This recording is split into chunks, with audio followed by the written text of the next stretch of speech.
हरिश्चंद्र नाटक अंधेर नगरी चौपट राजा टकेसेर भाजी टकेसेर खाजा। प्रथम दृश्य बहाय प्रांत। महंत जी दो चेलों को साथ गाते हुए आते हैं। राम भजो राम भजो राम भजो भाई, राम के भजे से गनिका तर गई, राम के भजे से गीत गति पाई, राम के नाम से काम बने सब, राम के भजन बिनु सब ही नसाई, राम के नाम से दोनों नयन बिनु सूरदास भय कभी कुलराई, राम के नाम से घास जंगल की तुलसीदास भय भजी रघुराही। महंत बच्चा नारायण दास, यह नगर तो दूर से बड़ा सुंदर दिखलाई पड़ता है। देख कुछ भिक्षा अच्छा मिले तो ठाकुर जी का भोग लगे, और क्या। नारायण दास, गुरुजी महाराज, नगर तो नारायण के आश्रय से बहुत ही सुंदर है जो सो है, पर भिक्षा सुंदर मिले तो बड़ा आनंद होए। महंत बच्चा गोवर्धन दास तू पश्चिम की ओर से जा और नारायण दास पूरब की ओर जाएगा। देख तो कुछ सीधा सामग्री मिले तो श्री सालग्राम जी का बाल भोग सिद्ध हो। गोवर्धन दास, गुरुजी मैं बहुत सी भिक्षा लाता हूँ, यहाँ लोग तो बड़े मालदार दिखाई पड़ते हैं, आप कुछ चिंता मत कीजिए। महंत बच्चा बहुत लोभ मत करना, देखना हाँ, लोभ पाप का मूल है, लोभ मिटावत मान, लोभ कबू नहीं कीजिए, यहाँ पे नरक निदान। गाते हुए सब जाते हैं। दूसरा दृश्य बाजार। कबाब वाला। कबाब गर्मा गर्म मसालेदार, 84 मसाला 72 आँच का कबाब गर्मा गर्म मसालेदार, खाए सो होठ चबाए न खाए सो जीभ काटे, कबाब लो कबाब का ढेर बेचा टकेसेर। घासीराम, चना जोर गरम चने बनावे घासीराम, चना चुरमुर चुरमुर बोले, चना खावे तो की मैना, चना खाए गफूर मुन्ना, चना खाते सब बंगाली, चना खाते मियाँ जुलाहे, चना हाकिम सब जो खाते, चने जोर गरम टकेसेर। नरंगी वाली। नरंगी ले नरंगी, सिलहट की निरंगी, बुटबल की नरंगी, रामबाग की नरंगी, आनंद बाग की नारंगी, भई नीमू से नारंगी, मैं तो पिय के रंग नारंगी, मैं तो भूली लेकर संगी, नरंगी ले नरंगी। केवला नींबू मीठा नींबू, रंगतरा संतरा, दोनों हाथों लो नहीं पीछे हाथ मलते रहो, नरंगी ले नरंगी टके से नारंगी। हलवाई। जलेबियाँ गर्मा गर्म ले सब, इमरती लड्डू गुलाब जामुन खुरमा, बूंदिया बर्फ़ी समोसा पेड़ा कचौड़ी दालमोट पकौड़ी घेवर गुपचुप, हलवा हलवा ले हलवा मोहन भोग, मोयर नार कचेड़ी कचाका, हलवा नरम चबाका, घी में गरम चीनी में तरातर, चाशनी में चबाचब ले भूरे का लड्डू, जो खाए सो भी पछताए, जो न खाए सो भी पछताए। रबड़ी कड़ाका पापड़ पड़ाका, ऐसी जात हलवाई जिसके 36 कौम है भाई, जैसे कलकत्ते के विल्सन मंदिर के भतरिये, वैसे अंधेर नगरी के हम, सब समान ताज़ा, खाजा ले खाजा टकेसेर खाजा। कुजड़िन। ले धनिया मेथी सोआ पालक चिराई बथुआ केरमू नोनिया कुलवफा कसारी चना सरसों का साग, मरसाले बैंगन लोहा कोहड़ा आलू अरुबई, बंडा नेनुआ सुरबन राम रोई तरोई मुरलई, ले आदि मिर्चा लहसुन प्याज टिकोरा, ले फालसा खिरनी आम अमरूद नींबूहा मटर हो रहा, जैसे काजी वैसे पाजी रैत राजी टकेसेर भाजी, ले हिंदुस्तान का मेवा फूट और बेर। मुगल। बादाम पिस्ते अखरोट अनार विहिदान मुनका किशमिश अंजीर आबजोश आलू बुखारा चिलगोज़ा सेब नाशपाती बिही सरदा अंगूर का पिटारी, हमारा ऐसा मुल्क जिसमें अंग्रेज़ का भी दांत खट्टा हो गया, नाहक को रुपया खराब किया हिंदुस्तान का आदमी, लक लक हमारा यहाँ का आदमी, बुम्बक बुंकक लो सब मेवा टकेसेर। पाचक वाला। चूरन अमल बेद का भारी, जिसको खाते कृष्ण मुरारी, मेरा पाचक है पचलोना, चूरन बना मसालेदार, मेरा चूरन जो कोई खाए, हिंदू चूरन इसका नाम, चूरन जब से हिंद में आया, चूरन ऐसा हट्टा कट्टा, चूरन चला डाल की मंडी, चूरन अमले सब जो खावे, चूरन नाटक वाले खाते, चूरन सभी महाजन खाते, चूरन खाते लाला लोग, चूरन खावे एडिटर जात, चूरन साहब लोग जो खाता, चूरन पुलिस वाले खाते, ले चूरन का ढेर बेचा टकेसेर। मछली वाली। मछली ले मछली मचरिया टके के बिके, लाख टका के वाला जोबन, गाहक सब ललचाए, नैन मछरिया रूप जाल में देखती फंसी जाए, बिनु पानी मछली सो बिरहया मिले बिना अकुलाए। जात वाला ब्राह्मण। जात ले जात टकेसेर जात, 1 टका दो हम भी अपनी जात बेचते हैं, टके के वास्ते ब्राह्मण से धोबी हो जाएं और धोबी से ब्राह्मण कर दें। टके के वास्ते जैसे कहीं वैसी व्यवस्था दें। टके के वास्ते झूठ को सच करें। टके के वास्ते ब्राह्मण से मुसलमान। टके के वास्ते हिंदू से क्रिस्तान। टके के वास्ते धर्म और प्रतिष्ठा दोनों बेचें। टके के वास्ते झूठी गवाही दें। टके के वास्ते पाप को पुण्य माने। बेचे टके वास्ते नीच को भी पितामह बनावे। वेद धर्म कुल मर्जात सच्चाई बढ़ाई सब टके सेर। लुटाया दिन दिया अनमोल माल ले टके सेर। बनिया आटा दाल लकड़ी नमक घी चीनी मसाला चावल ले टके से। बाबा जी का चेला गोवर्धन दास आता है और सब बेचने वाले की आवाज़ सुन सुनकर खाने के आनंद में बड़ा प्रसन्न होता है। गोवर्धन दास क्या भाई बढ़िया, आटा कितने सेर? टके सेर। और चावल? टके सेर। चीनी? टके सेर। घी? टके सेर। सब टके सेर? सचमुच? हाँ महाराज, क्या झूठ बोलूँगा। क्यों भाई, भाजी क्या भाव? कुंजरीन बाबा जी टके सेर। नींबुआ मुरई धनिया मिर्च साग सब टके सेर। गोवर्धन दास सब भाजी टके सेर। वाह वाह, बड़ा आनंद है, यहाँ सभी चीज़ें टके सेर। हलवाई के पास जाकर क्यों भाई हलवाई, मिठाई कितने सेर? बाबा जी लडुआ हलवा जलेबी गुलाब जामुन खाजा सब टके सेर। वाह वाह, बड़ा आनंद है। क्यों बच्चा मुझसे मस्करी तो नहीं करता, सचमुच सब टके सेर? हलवाई हाँ बाबा जी सचमुच सब टके सेर। इस नगरी की यही चाल है, यहाँ सब चीज़ें टके सेर बिकती हैं। क्यों बच्चा, इस नगरी का नाम क्या है? अंधेर नगरी। और राजा का क्या नाम है? चौपट राजा। वाह वाह, अंधेर नगरी चौपट राजा टके सेर भाजी टके सेर खाजा। हलवाई तो बाबा जी कुछ लेना देना हो तो लो दो। बच्चा भिक्षा लेकर 7 रुपये लाया हूँ, 3.5 सेर मिठाई दे दे। गुरु चेले सब आनंद पूर्वक इतने में छक जाएंगे। हलवाई मिठाई तोलता है, बाबा जी मिठाई लेकर खाते हुए अंधेर नगरी गाते हुए जाते हैं। तीसरा दृश्य स्थान जंगल। महंत जी नारायण दास राम भजो गीत गाते हुए, एक ओर से गोवर्धन दास अंधेर नगरी गाते हुए। महंत दास बच्चा गोवर्धन दास कह क्या भिक्षा लाया, गठरी तो भारी मालूम पड़ती है। बाबा जी महाराज बड़े माल लाया हूँ, 3.5 सेर मिठाई। देखूं बच्चा, वाह वाह, इतनी मिठाई कहाँ से लाया, किस धर्मात्मा से भेंट हुई? गुरुजी 7 पैसे भीख में मिले थे, उसी से इतनी मिठाई मोल ली। बच्चा नारायण दास ने मुझको कहा था कि यहाँ सब चीज़ें टके सेर मिलती है, तो मैंने इसकी बात का विश्वास नहीं किया। बच्चा वह कौन सी नगरी है और इसका कौन राजा है जहाँ टके सेर भाजी और टके सेर खाजा है? अंधेर नगरी चौपट राजा टके सेर भाजी टके सेर खाजा। तो बच्चा ऐसी नगरी में रहना उचित नहीं जहाँ टके सेर भाजी और टके ही सेर खाजा हो। दोहा सेत सेत सब एक से, जहाँ कपूर कपास, ऐसे देश कुदेश में कबहू न कीजे बास। कोकिला बायस एक सम, पंडित मूर्ख एक, इंद्रयान दाड़िम विषय, जहाँ न नेकु विवेकु। बस ये ऐसे देश नहीं, कनक वृष्टि जो होए, रहिए तो दुख पाइए, प्राण दीजिए रोए। सो बच्चा चलो यहाँ से, ऐसे अंधेर नगरी में 1000 मन मिठाई मुफ्त मिले तो किस काम की, यहाँ एक क्षण नहीं रहना। गोवर्धन दास गुरुजी ऐसा तो संसार भर में कोई देश ही नहीं, 2 पैसे पास रहने से मज़े से पेट भरता है। मैं तो इस नगरी को छोड़कर नहीं जाऊंगा, और जंगे दिन भर मांगो तो भी पेट नहीं भरता, वरंच बाजे बाजे दिन उपास करना पड़ता है। सो मैं तो यहीं रहूँगा। महंत देख बच्चा, पीछे पछताएगा। आपकी कृपा से कोई दुख ना होगा, मैं तो यही कहता हूँ कि आप भी यहीं रहिए। मैं तो इस नगर में अब एक क्षण नहीं रहूँगा। देख मेरी बात मान, नहीं पछताएगा। मैं तो जाता हूँ, पर इतना कहे जाता हूँ कि कभी संकट पड़े तो हमारा स्मरण करना। प्रणाम गुरुजी, मैं आपका नित्य ही स्मरण करूँगा। मैं तो फिर भी कहता हूँ कि आप यहाँ रहिए।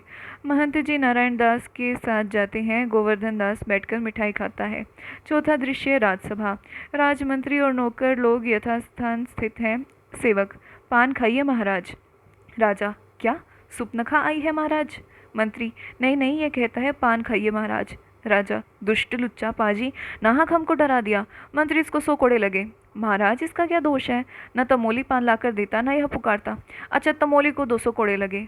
पर महाराज आप पान खाइए सुनकर थोड़े ही डरे, आप तो सुपनखा के नाम से डरे हैं, सुपनखा की सज़ा हो। राजा घबराकर फिर नहीं नाम। मंत्री तुम बड़े खराब आदमी हो, हम रानी से कह देंगे कि मंत्री बेर बेर तुमको सोत बुलाने चाहता है। नौकर नौकर शराब। दूसरा नौकर पीजिए महाराज पीजिए महाराज, मुँह बनाकर। और दे। कौन चिल्लाता है, पकड़ लाओ। फरियादी दुहाई हो महाराज दुहाई हो, हमारा न्याय होए। राजा चुप रहो, तुम्हारा न्याय यहाँ ऐसे होगा कि जैसे जम के यहाँ भी ना होगा। बोलो क्या हुआ? महाराज कल्लू बनिया की दीवार गिर पड़ी, सो मेरी बकरी उसके नीचे दब गई। दुहाई हो महाराज न्याय हो। कल्लू बनिया की दीवार को अभी पकड़ लाओ। महाराज दीवार नहीं लाई जा सकती। अच्छा उसका भाई लड़का दोस्त आशना जो हो उसे पकड़ लाओ। महाराज दीवार ईंट चूने की होती है, उसका भाई बेटा नहीं होता। अच्छा कल्लू बनिए को पकड़ लाओ। नौकर लोग दौड़ कर बाहर से बनिए को पकड़ लाते हैं। क्यों भी बनिए, इसकी लड़की नहीं बकरी क्यों दब कर मर गई। मंत्री, बरकी नहीं महाराज, बकरी। राजा, हाँ हाँ, बकरी क्यों मर गई बोल। नहीं अभी फांसी देता हूँ। कल्लू, महाराज मेरा कुछ दोष नहीं, कारीगर ने ऐसी दीवार बनाया कि गिर पड़ी। राजा, अच्छा इस मल्लू को छोड़ दो, कारीगर को पकड़ लाओ। क्यों बे कारीगर, इसकी बकरी किस तरह मर गई। महाराज मेरा कुछ कसूर नहीं, चूने वाले ने ऐसा बोदा बनाया कि दीवार गिर पड़ी।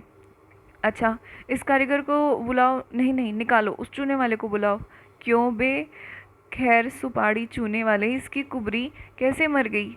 चूने वाला, महाराज मेरा कुछ दोष नहीं, भिश्ती ने चूने में पानी ढेर दे दिया, इसी से चूना कमज़ोर हो गया।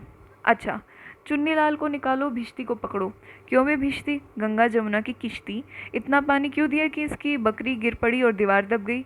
महाराज गुलाम का कोई कसूर नहीं, कसाई ने मसक इतनी बड़ी बना दी कि उसमें पानी ज़्यादा आ गया। अच्छा कसाई को ले आओ, भिश्ती को निकालो। क्यों बे कसाई, मशक ऐसे क्यों बनाए कि दीवार लगाई बकरी दबाई। कसाई, महाराज गडरिये ने टके पर ऐसी बड़ी भेड़ मेरे हाथ बेची कि उसकी मशक बड़ी बन गई। अच्छा कसाई को निकालो, गडरिये को लाओ। क्यों बे उक पोड़े के गडरिये, ऐसी बड़ी भेड़ क्यों बेचा कि बकरी मर गई। गडरिया, महाराज उधर से कोतवाल साहब की सवारी आई, सो उसको देखने में मैंने छोटी बड़ी भेड़ का ख्याल नहीं किया, मेरा कुछ कसूर नहीं। राजा, अच्छा इसको निकालो, कोतवाल को अभी सर्वमुहर पकड़ लाओ। गडरिये निकाला जाता, कोतवाल पकड़ा जाता। क्यों बे कोतवाल, तेने सवारी ऐसी धूम से क्यों निकाली कि गडरिये ने घबराकर बड़ी भेड़ बेचा, जिससी से बकरी गिरकर कल्लू बनिया दब गया। कोतवाल, महाराज मैंने तो कोई कसूर नहीं किया, मैं तो शहर के इंतज़ाम के वास्ते जाता था। मंत्री, आप ही आप, यह तो बड़ा गजब हुआ। ऐसा ना हो कि बेवकूफ़ इस बात पर सारे नगर को फूंक दे या फांसी दे। यह नहीं, तुमने ऐसे धूम से सवारी क्यों निकाली। राजा, हाँ हाँ, यह नहीं, तुमने ऐसी धूम से सवारी क्यों निकाली कि उसकी बकरी दबी। महाराज। राजा, कुछ नहीं महाराज, ले जाओ कोतवाल को, अभी फांसी दो। दरबार बर्खास्त। पांचवा दृश्य अरण्य। गोवर्धन दास गाते हुए आते हैं, राग काफी। अंधेर नगरी अनबूझ राजा, टके सेर भाजी टके सेर खाजा, नीच ऊंच सब एक ही ऐसे, जैसे भड़ुए पंडित तैसे, कुल मर्जाद न मान बढ़ाई, सबे एक से लोग लुगाई, जात पात पूछे नहीं कोई, हरि को भजे सो हरि को होई, वैश्या जोरू एक समान, बकरी गऊ एक करी जाना, साचे मारे मारे डाला, छली दुष्ट सिर चिड़चिड़ी बोले, प्रगट सभय अंतर छलहारी, सोई राजसभा बलबारी, साच कहे तो पन्ही खावे, झूठ बहुविधि बदवीद पावे, छलिहन के एका के आगे, लाख करो एकहु नहीं लागे, भीतर होई मलिन की कारो, चाहिए बाहर रंग चटकारो, धर्म अधर्म एक दरसाई, राजा करे सुन्याव सदाई, भीतर स्वाहा बाहर सादे, राज करही अमले अरु प्यादे, अंधाधुन मचियो सब देसा, मानहु राज रहत विदेसा, गोद्विज श्रुति आदर नहीं होई, मानहु नृपई विधर्मी कोई, ऊंच नीच सब एक ही सारा, मानहु ब्रह्म ज्ञान विस्तारा, अंधेर नगरी अनबूझ राजा, टके सेर भाजी टके सेर खाजा। गुरुजी ने हमको नाहक यहाँ रहने से मना किया। मना कि देश बुरा है, पर अपना क्या, अपने किसी राजकाज में थोड़े ही कुछ डर है, रोज़ मिठाई चबाना, मज़े से आनंद से राम भजन करना। मिठाई खाता है, चार प्यादे चार ओर से आकर उसे पकड़ लेते हैं। पहला प्यादा, चल बे, बहुत मिठाई खाकर मुटिया गया है, आज पूरी हो गई। बाबा जी चलिए, नमो नारायण कीजिए। हैं, यह आफत कहाँ से आई। अरे भाई, मैंने तुम्हारा क्या बिगाड़ा है जो मुझे पकड़ते हो। आपने बिगाड़ा है या बनाया है, इससे क्या मतलब। अब चलिए फांसी चढ़िए। फांसी, अरे बाप रे बाप, फांसी, मैंने किसकी जमा लूटी कि मुझे को फांसी, मैंने किसके प्राण मारे कि मुझको फांसी। आप बड़े मोटे हैं, इस वास्ते फांसी। मोटे होने से फांसी, ये कहाँ का न्याय है। अरे हंसी फ़कीरों से नहीं करनी चाहिए हंसी। जब सूली चढ़ लीजिएगा तब मालूम होगा कि हंसी है कि सच। सीधी राह चलते हो कि घसीट कर ले चले। अरे बाबा, क्यों बेकसूर का प्राण मारते हो। भगवान के यहाँ क्या जवाब दोगे। भगवान को जो जवाब राजा देगा, हमको क्या मतलब, हम तो हुक्म बंदे हैं। तब भी बाबा, बात क्या है, हम फ़कीर आदमी को नाहक फांसी देते हो। बात है कि कल कोतवाल को फांसी का हुक्म हुआ था। जब फांसी देने को उसे ले गए तो फांसी का फंदा बड़ा हुआ, क्योंकि कोतवाल साहब दुबले हैं। हम लोगों ने महाराज से अर्ज किया, इस पर हुक्म हुआ कि एक मोटा आदमी पकड़कर फांसी दे दो, क्योंकि बकरी मरने के अपराध में किसी न किसी को सज़ा होनी ज़रूर है, नहीं तो न्याय कैसे हो। इसी वास्ते तुमको ले जाते हैं कि कोतवाल के बदले तुमको फांसी दें। गोवर्धन दास, तो क्या और कोई मोटा आदमी इस नगर में नहीं मिला जो मुझ अनाथ फ़कीर को फांसी देते हो? इसमें दो बात है, एक तो नगर भर में राजा के न्याय से डरकर कोई मोटा नहीं होता, दूसरा और कोई किसी को पकड़ते तो वह ना जाने क्या बात बनावे कि हम ये लोगों के सर कहीं ना घहराए, और फिर इस राज में साधु महात्मा इन्हीं लोगों की तो दुर्दशा है, इससे तुम्ही को फांसी देंगे। गोवर्धन दास, दुहाई परमेश्वर की, अरे मैं नाहक मारा जाता हूँ, अरे यह बड़ा ही अंधेर है, अरे गुरु जी महाराज का कहा मैंने न माना, उसी का फल मुझे भोगना पड़ रहा है। गुरु जी कहाँ हो, आओ मेरे प्राण बचाओ, अरे मैं बेअपराध मारा जाता हूँ, गुरु जी गुरु जी। छठा दृश्य, स्थान शमशान। गोवर्धन दास, हाय बाप रे, मुझ ये बेकसूर ही फांसी देते हो, अरे भाई कुछ तो धर्म विचारो, अरे मुझ गरीब को फांसी देकर तुम लोगों को क्या लाभ होगा, अरे मुझे छोड़ दो, हाय हाय। सिपाही, अबे चुप रहे, राजा का हुक्म भला नहीं टल सकता, ये तेरा आखिरी दम है, राम का नाम ले, बेफायदा क्यों शोर करता है, चुप रहे। हाय, मैंने गुरुजी का कहा ना माना, उसी का फल है। गुरुजी ने कहा था ऐसे नगर में न रहना चाहिए, यह मैंने ना सुना, अरे इस नगर का नाम ही अंधेर नगरी और राजा का नाम चौपट है, तब बचने की कौन आशा, अरे इस नगर में ऐसा कोई धर्मात्मा नहीं है जो फ़कीर को बचावे, गुरुजी कहाँ हो, बचाओ, गुरुजी गुरुजी। गुरु, अरे बच्चा गोवर्धन दास, ये क्या दशा, गुरुजी दीवार के नीचे बकरी दब गई सो इसके लिए मुझे फांसी देते हैं, गुरुजी बचाओ। अरे बच्चा, मैं तो पहले ही कहा था कि ऐसे नगर में रहना ठीक नहीं, तेने मेरा कहना नहीं सुना, मैं आपका कहा नहीं माना, उसी का फल है, आपके सिवा कोई नहीं जो मेरी रक्षा करे, मैं आप ही का हूँ, आप ही के सिवा और कोई नहीं। महंत, कोई चिंता नहीं नारायण, सब समर्थ है। सिपाही, नहीं महाराज, हम लोग हट जाते हैं, आप बेशक उपदेश कीजिए। सिपाही हट जाते हैं। गुरुजी चेले के कान में कुछ कहते हैं। गोवर्धन दास, तब तो गुरुजी हम अभी फांसी चढ़ेंगे। महंत, नहीं बच्चा, मुझको चढ़ने दो। गोवर्धन दास, नहीं गुरुजी, हम फांसी पड़ेंगे। नहीं बच्चा, इतना समझाया नहीं मानता, हम बूढ़े भये, हमको जाने दो। गोवर्धन दास, स्वर्ग जाने में बूढ़ा जवान क्या, आप तो सिद्ध हो, आपकी गति अगति से क्या मैं फांसी चढ़ूंगा। सिपाही, भाई यह क्या माजरा है, कुछ समझ में नहीं आता, हम भी नहीं समझ सकते, कैसा गबड़ा है। राजा, यह क्या गोलमाल है। सिपाही, महाराज चेला कहता है मैं फांसी पढ़ूंगा, गुरु कहता है मैं पढ़ूंगा, कुछ मालूम नहीं पड़ता कि क्या बात है। बाबा जी बोलो, काहे को आप फांसी चढ़ेंगे। महंत, राजा इस समय ऐसी साइत है कि जो मरेगा सीधा बैकुंठ जाएगा, तब तो हम ही फांसी चढ़ेंगे। हमको तो हुक्म है। कोतवाल, हम लटकेंगे, हमारे सबब से तो दीवार गिरी। राजा, चुप रहो सब लोग, राजा की आच्छा तो और कौन बैकुंठ जा सकता, हमको फांसी चढ़ाओ जल्दी जल्दी। महंत, जहाँ न धर्म न बुद्धि नहीं, नीति न सुजन समाज, ते ऐसे ही आपहु नसे जैसे चौपट राज।